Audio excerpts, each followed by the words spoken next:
जय श्री सत्यनारायण स्वामी जय कहती प्रभु चैतन शुणतु थय करी मन देहांते कहीं गला जीव यह जानती वासुदेव गति ताहाकु गोचर ज्ञात सीना ब्रह्मांडर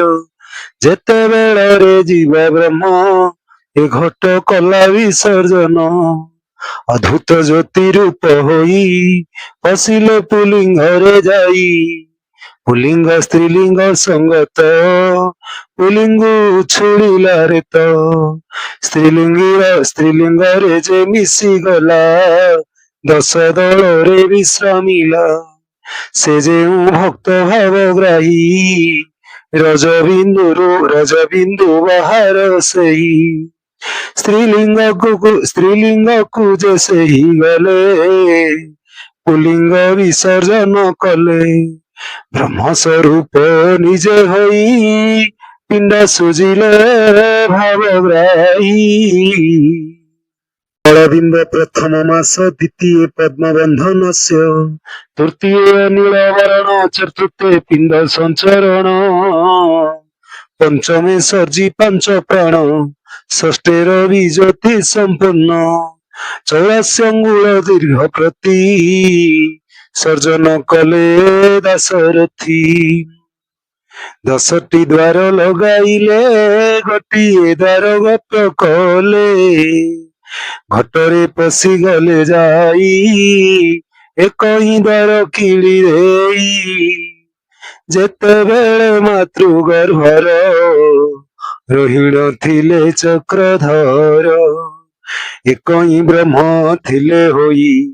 आदि अनादि एक कही अजपा सूत्र रे श्री हरि रोहिण थिले घटे पुरी 310 दिन ठार द्विखंड हेले चक्रधर जीव परम हेले दुई प्रकृति पुरुषटी सेई पुरुष भागटी अनादि प्रकृति भाग हेले आदि जे भाग प्रकृति रूपिणी एणु त्रिगुण बोली जानी जेहु अनादि भाग हेले सेहिटी निष्कामी होइले जेणु सेवेनी खंड हेले मातृगर्भरु बाहरिले अमनु मनकु आसंती मनरु अमनकु जानती एपरि जन्म मरण शुणतु मन नूर्पराण अमनु आसी मने अछि मनरु अमने जाउछि एपरि जन्म मरण खेलंती सीना नारायण पुनर्पि जन्म हुअन्ति पूर्णति मरण हुअन्ति कहि मन कर जोड़ी चैतन्य चंद्र पादे पड़ी मते तो लागिला संदेह जन्म मरण गति कह पूर्वे से कही अछु तुही आत्मार जन्म मृत्यु नाही जन्म मरण किए दियंती कहता अर्थ प्रति प्रति मोरे तुम्भर यदि स्नेह फेर मो सकल संशय दृढ़ भक्ति जानी मनर कहती चैतन्य ठाकुर एक ही ब्रह्मा थिले होई खेଳରେ निखंड होई खंडक निर्गुण होइला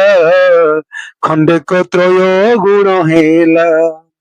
जे खंड हेला 3 गुण सेहिटी आदि शक्ति जान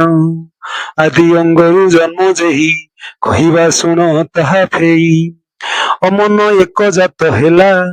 अमनु 5 जन्म हेला खल कुटिल अहंकार लंपट गुमन विपंचर कुमन एक तहु जात ताठारु बाणटी संभूत सुमति कुमति अलस दुर्मति विघ्न ए विशेष सुमन दर्शन को करे ताठारु 5 जन्म हेले बल बल शुभ कही ଅଶୁଭ କୂଟ ପାଞ୍ଚ ଏହି ମନକୁ ଆଘ୍ରାଣ କରିଲେ ତାଠାରୁ ପାଞ୍ଚ ଜନ୍ମ ହେଲେ ଟାହି ହାସ ହିଂସା ଚଞ୍ଚଳ ବିରସ ପାଞ୍ଚ ଗୋଟି ଠୁଳ ବିମନ ଏକ ହେଲେ ଜାତ ତାଠାରୁ ପାଞ୍ଚଟି ସମ୍ଭୂତ ମଦମାସ୍ୟ ଛନ୍ଦ କହି ଗର୍ଭାଭିମାନ ପାଞ୍ଚ ହୋଇ ପାଞ୍ଚୁ ପଚିଶ ଜାତ ହୁନ୍ତି ଏପରି ପଚିଶ ପ୍ରକୃତି ପାଞ୍ଚ ମନଟି ଯାକୁ କହି ପଞ୍ଚମ ଜର୍ଜ ଅଟେ ସେହି ଗୋରା ପଲଟଣ ଯାକୁ କହି ପଚିଶ ପ୍ରକୃତିଟି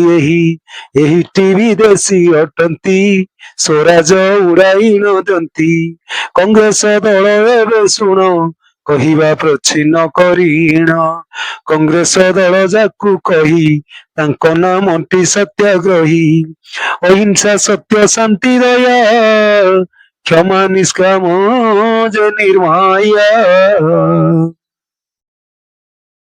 ଅକ୍ରୋଧ ଚେତା ଦେହ କହି ଜଗତ ଏକ ମଣଇ ଧର୍ମ ଧୀର ବୁଦ୍ଧି ମିଶାଇ କଂଗ୍ରେସ ସତ୍ୟାଗ୍ରହୀ ଏଇ ଯେଉଁ ଅଟେ ମହତ ଆତ୍ମା ସେହିଟି ଅଟଇ ମହାତ୍ମା ପଚିଶଙ୍କର ସଙ୍ଗେ ଖେଳି ବ୍ରିଟିଶ ରାଜା ମହାବଳୀ ନିଷ୍କରେ ଜାଣୁ ନିଏ ନର ଅଧର୍ମ ଘଟିଲା ତାହାର ଏଣୁ ମହତ ଆତ୍ମା ହୋଇ କହନ୍ତି ତାହାଙ୍କୁ ବୁଝାଇ ତାଙ୍କର ନାମଟି ମହାତ୍ମା ଜାଣନ୍ତି ସର୍ବ ଏକ ଆତ୍ମା କହନ୍ତି ରାଜାଙ୍କୁ ବୁଝାଇ କିମ୍ପା ଅନ୍ୟାୟ କରୁଥାଇ ନିଷ୍କରେ କିମ୍ପା ନେଉ କର ଅନ୍ୟାୟ ହେବଟି ତୋହର ରାଜା କର ଅମାନିତ ପଚିଶ ଯୋଗ ଯେ ଅସତ ଯେତେକ ସତ୍ୟାଗ୍ରହୀ ଥିଲେ ମହାତ୍ମା ସଙ୍ଗେ ସଙ୍ଗ ହେଲେ ମହାତ୍ମାଙ୍କର ବାକ୍ୟ ଯେଇ ବିଦେଶୀ ନ ମାନନ୍ତି କେହି ତେବେ ତ ଲାଗିବ କନ୍ଦଳ ବିଶ୍ୱ କରିବେ ଆଦି ମୂଳ ଲାଗିବ ଭାରତର ନାଟ ନ ରହେ ଭାରତ ସମ୍ରାଟ 39 ହୋଇଥିଲା ଏଥିରେ ରାଜା ନଚେତିଲା 40ରେ ତ ନବସିବ 41ରେ ନଥିବ ଲାଗିବ ଭାରତ ସମର ଶୁଭିବ ମାର ଧର ଧର ଅଜ୍ଞାନ ସବୁ ନାଶ ହେବେ ଜ୍ଞାନଟି ହେତୁରେ ରହିବେ ଅଗ୍ନିରେ ଅଗ୍ନି ମିଶିଯିବ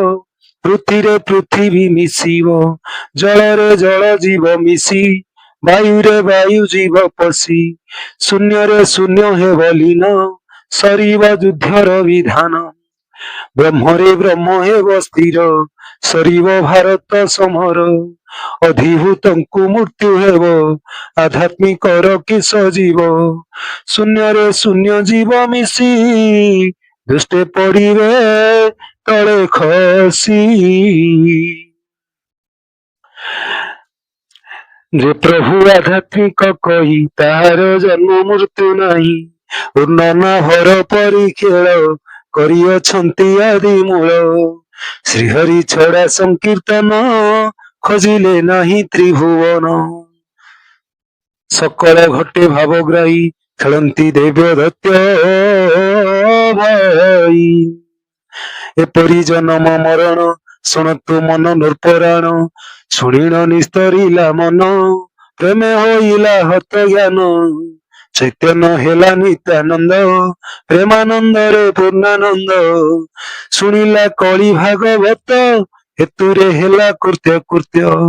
ସମଦରସି ସତ୍ୟ ଭାଷା ମନ କରିଲା ଏଣେ ଆଶା ଚୈତନ୍ୟ ଚନ୍ଦ୍ର ପାଦେ ପଡ଼ି କହଇବେନି କର ଯୋଡ଼ି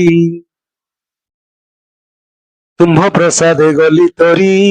ତୁମ୍ଭେ ସାକ୍ଷାତ ଗୌର ହରି ମୋହର ମନର ସଂଶୟ ମୋଚନ କର ଦୟାମୟ ଦେହ ସଂସାର ଯେତେ ମୋର ସକଳ ଅଟଇ ତୁମ୍ଭର ଯାହା ପଢ଼ନ୍ତି ଶୁଣନ୍ତି ଘୋର ରଣୁ ନିସ୍ତରନ୍ତି